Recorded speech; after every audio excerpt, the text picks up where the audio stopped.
परिवेश में भारतीय प्रेस की भूमिका पर।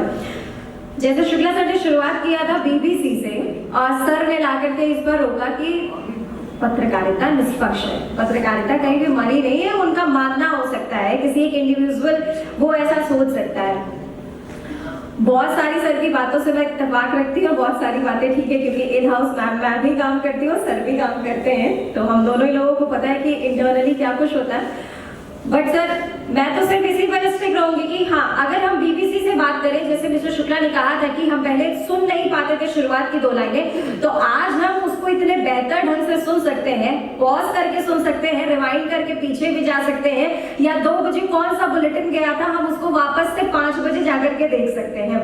तो बदलाव तो इस लेवल पर आ गया है कि अब हम कभी भी, जैसे सर ने ये भी बताया कि पहले हम जाते थे अखबार खोजते थे और ले करके आते थे कि कौन क्या पोजीशन पाया, तो आज हम वो मोबाइल पे खटाखट से चेक कर सकते हैं। अभी भी बैठे हैं बहुत सारे लोग, ट्यून इन कर सकते हैं कि समय समाचार क्या दिखा रहा होगा। लेकिन इसी बीच मैं यशवंत सर को बुला लेती हूँ क्योंकि काफी ज्यादा वक्त हो गया। सर, अब आप आ जाइए, आप बताइए वर्तमान परिवेश में भारतीय प्रेस की भूमिका आपकी नजरों में क्या? अमोला जी, और अमोला ने सबका परिचय दिया, खुद का परिचय नहीं दिया।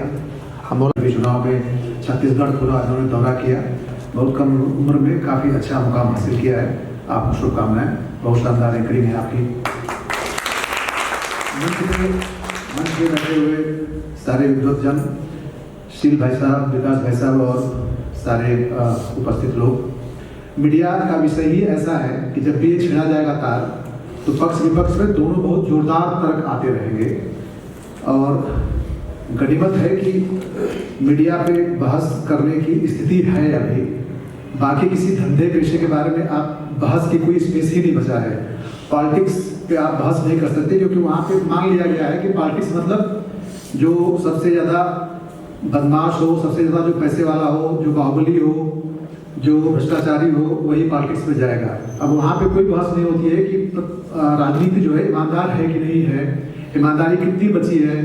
अब वो बहस खत्म हो चुकी है। हम लोग मान चुके हैं कि पॉलिटिक्स जो है बेसिकली एक अलग तरह के लोगों की स्थली है। उद्योगपति आप हो, बदमाश हो, बाहुबली हो, नॉर्मल आदमी, ईमानदार आदमी पॉलिटिक्स में नहीं जा सकता है। तो जैसे सारे इंस्टीट्यूशंस एक एक करके खत्म होते गए या उनका चरित्र बदलता चला गया, तो अब बारी मीडिया की है। और मैं निजी तौर पे मानता हूं कि मीडिया दुनिया से खत्म हो चुका है। मीडिया के नाम पे बहुत सारे धंधे, बहुत सारे उपक्रम बचे हुए हैं। वो एक बिजनेस की तरह है मीडिया, जिसमें हो सकता है कि विकास मिश्रा जी, शील जी, ये लोग ईमानदार हैं, जिनके यहाँ नौकरी करते हैं वहाँ पे ये लोग बिल्कुल ईमानदारी से काम करते हैं, लेकिन इनके मालिक की गारंटी कौन लेगा कि वो ईमानदार है? हो सकता है उनकी मोदी से सेटिंग हो गई हो। और ये यूं ही नहीं कहा जाता है, ये यूं ही नहीं कहा जाता है कि सारे चैनलों पे एक तरह का डिबेट चल रहा है। ये सच में नियंत्रित होता है। और बहुत सारे प्राइम टाइम एंकर्स जो कि सरकार के खिलाफ आलोचना करते थे, वो लोग अब मीडिया में कहीं नहीं दिखते हैं। रवीश कुमार नहीं दिखते हैं, पुण्य प्रसून वाजपेयी नहीं दिखते हैं, नवीन कुमार नहीं दिखते हैं। दर्जनों नाम ऐसे हैं जो थोड़े आलोचनात्मक हुआ करते थे, अब वही दिखते हैं जो सरकार की प्रशंसा करते हैं। मेरे हिसाब से मीडिया की 2024 के हम जिस पहले महीने में हैं, मैं इस पर एक किताब भी प्लान कर रहा हूँ कि मीडिया की अंतर्राष्ट्रीय स्तर पर मौत हो चुकी है। ऐसा नहीं कोई भारत में फिनोमेना है।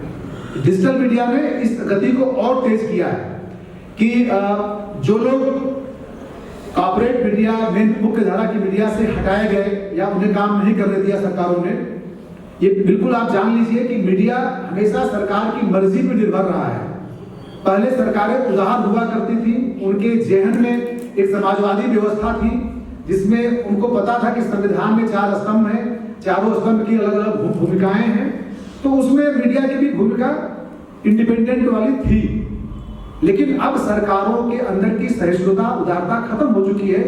वो नहीं रिस्क ले सकते हैं कि हमारी सूचना प्रसारण मंत्रालयों का एक्सटेंशन है, प्राइवेट पार्टी है, वो अलग से अब मीडिया नहीं है। उसका जो काम था सरकार सत्ता की आलोचना, जैसे मैडम कह रही है कि आप पॉजिटिव होना चाहिए आपको, ये हमारा काम बिल्कुल नहीं है। पॉजिटिव होने के लिए आप पैसा खर्च कीजिए, विज्ञापन छपवाइए। आपका सूचना प्रसारण मंत्रालय है, करोड़ों का बजट है, अखबार में विज्ञापन दीजिए। सरकारों की आलोचना करना, किस बात की आलोचना करना? उनकी नीतियों की आलोचना करना। क्यों करना नीतियों की आलोचना? क्योंकि उसमें जनता का पैसा लगा है। जनता का पैसा कैसे कलेक्ट होता है? टैक्स के माध्यम से कलेक्ट होता है। तो हमारे जनता के पैसे से जो शासन कर रहे हैं, उनके द्वारा बनाई गई नीतियों की अगर हम आलोचना नहीं करते हैं, तो फिर हम कहाँ के मीडिया हैं? फिर तो हम घर में बैठ कर राम राम करते रहे, हरिकीर्तन गाते रहे पास ड्यूटी का। तो हमें बनाया ही इसलिए गया है। अगर आपको सकारात्मकता चाहिए तो आप चैनल मत देखिए, आप सास बहू का सीरियल देखिए। किसने कहा कि आप न्यूज देखिए? मैं इस बात का बहुत ही तल्ख विरोधी हूं कि मीडिया को उसके रोल में रहने दीजिए। आपको मीडिया नहीं पसंद है, मत देखिए चैनल, मत सब्सक्राइब करिए। आप जो है, आपके पास बहुत सारे ऑप्शन हैं देखने के लिए। 3 बातों से मैं अपनी बात खत्म करूंगा, क्योंकि ये ऐसा विषय है जिस पे बात खत्म नहीं होगी। सुनील नामदेव एक जर्नलिस्ट हुआ करते हैं रायपुर में। वो सरकार के खिलाफ लिखते थे। एक दिन पुलिस गई उनके घर पे, उनके पॉकेट में ड्रग्स की पुड़िया रख दिया और उनको पकड़ के जेल में बंद कर दिया। जब तक बघेल सरकार वहां पे थी, वो जेल में बंद रहे। हम लोगों की एक जांच टीम यहाँ से गई, 3 लोग थे, मैं भी उसमें था। हम लोगों ने उनकी पत्नी और पूरा सब मिला, मुलाकात की, देखा। जिसे कहते हैं कि शुद्ध सिस्टम की गुंडई। आप सीएम हो, आपको एक पत्रकार जो कि आज तक में काम कर चुका पत्रकार है, वो अपनी वेबसाइट चलाता था, उसकी लेखनी पसंद नहीं आई। आपने ड्रग्स रखवा के, क्योंकि ड्रग्स रखने के मामले में जो अपराध लिखा जाता है उसमें जमानत नहीं होती है, उसमें लंबा जेल रहना पड़ता है। अभी उस पर कल जमानत हुई है। जब वहां पे बीजेपी सरकार आ चुकी है तो कोर्ट को भी लगा कि अब बीजेपी सरकार आ गई है, तो कोर्ट पर भी दबाव नहीं था, वरना कोर्टें भी दबाव में काम करती है सरकार के। और ये जो आप लोग बहस कर रहे हो मीडिया के बारे में, अब तो बहस का समय है कि न्यायपालिका कितनी आजाद रह चुकी है, वो भी सरकारों के रुख के हिसाब से काम करती है। कांग्रेस का राज था वहां पे, जो राहुल गांधी देश भर में घूम रहे हैं न्याय, समानता और तमाम बातें करते हुए। उनके राज में एक पत्रकार की क्या स्थिति हुई, सच लिखने की क्या सजा मिली, ये देखा हम लोगों ने।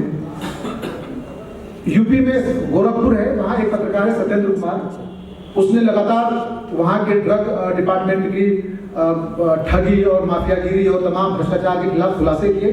उसने वो खुलासा वहां के कमिश्नर को लेटर दे के किया कि ये गड़बड़ चल रही है, मैं स्टिंग करने जा रहा हूँ। उसने स्टिंग किया, हम लोग भड़ास में खबरें भी छापते थे उसके ऊपर वाले गैंगस्टर लगाया, जेल में भेजा, बाहर निकला, फिर उसने पत्रकारिता शुरू की। अब उसको बना दिया हिस्ट्री सीटर, क्योंकि उसको जिस केस में गैंगस्टर दिखाया गया है वो एक अलग केस है। उसके सारे आरोपी जो है, आरोपियों की जमानत खारिज हो चुकी है हाईकोर्ट में, तब सुप्रीम कोर्ट उसको आना पड़ा है।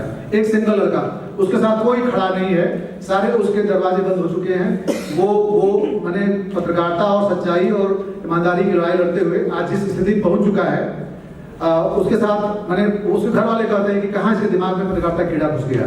तो जो सच्चा पत्रकार है बहुत ही मुश्किल हालात में जीवन जीता है और हम लोग उसके प्रति बिल्कुल सिंपैथी नहीं रखते हैं, बल्कि हम कहते हैं कि कहाँ ये चक्कर में पड़ गया जो है, उसको अपना घर देखना चाहिए था। तो ये 2 उदाहरण हैं। सरकारें चाहे जिसकी हो, सब चाहते हैं कि मीडिया हमारे मुताबिक हो, हमारे माफिक हो, हमारे डिजाइन की हुए, हमारे एजेंडे पे चले। तो मीडिया की आजादी कोई चाहता ही नहीं है, सरकारें खुद नहीं चाहती हैं। और उन्होंने जो अधिकृत मीडिया थी, मुख्य धारा की मीडिया थी, उसको अपने हिसाब से पैसे देके, लाभ देके, तमाम तरह के प्रबोधन देके अपने हिसाब से कर लिया है। जो डिजिटल मीडिया है उसको थोड़ा बहुत स्पेस है, लेकिन उसके लिए भी रेगुलेशंस बन रहे हैं। अभी जो ताजा सूचना है कि यूट्यूब चैनल और वेबसाइट्स, इनके लिए भी सरकार ने नई पॉलिसी बना दी है और इनको रजिस्टर कराना पड़ेगा, मतलब इनको भी वो अपने दायरे में लेने की कोशिश कर रहे हैं। तो ये मेरा मानना है कि मीडिया सबसे ज्यादा अगर कोई संकट में आया है बदले हुए दौर में, तो मीडिया आया है। लेकिन जहाँ पे दिक्कतें होती हैं वहां पे उजाला भी होता है। डिजिटल मीडिया के जरिए दुनिया भर के रिपोर्टर्स अपनी यूनियन बना रहे हैं। इस बीच में कई ऐसी खबरें आई हैं कि दुनिया भर के संगठनों ने बड़े बड़े कॉर्पोरेट्स के खुलासे किए हैं और अब ऐसे लोग जो मीडिया में नहीं हैं वो ज्यादा अच्छी तरीके से मीडिया का काम कर रहे हैं। जिससे मैं बोलता हूँ कि अमिताभ ठाकुर हैं, IPS रहे हैं, उन्होंने अपने विभाग के भ्रष्टाचार के खिलाफ खूब लड़ाई लड़ी और उनको बर्खास्त कर दिया गया, बेरा सजा दिया गया, लेकिन वो आदमी एक पत्रकार की तरह काम करता है। तो ऐसे बहुत सारे लोग हैं। प्रकृति में हर समस्या का एक समस्या है तो उसका हल भी है। तो हमको मानना चाहिए कि जरूर कोई ना कोई रास्ता निकलेगा। बहुत शुक्रिया यशवंत सर का कि बहुत कम समय में और बहुत अच्छी बात उन्होंने की है। इसके बाद मैं फटाफट से बुला लेती हूँ देवनाथ जी को और वो भी आ जाए फटाफट से और वो भी बता दें वर्तमान परिवेश में भारतीय प्रेस की भूमिका।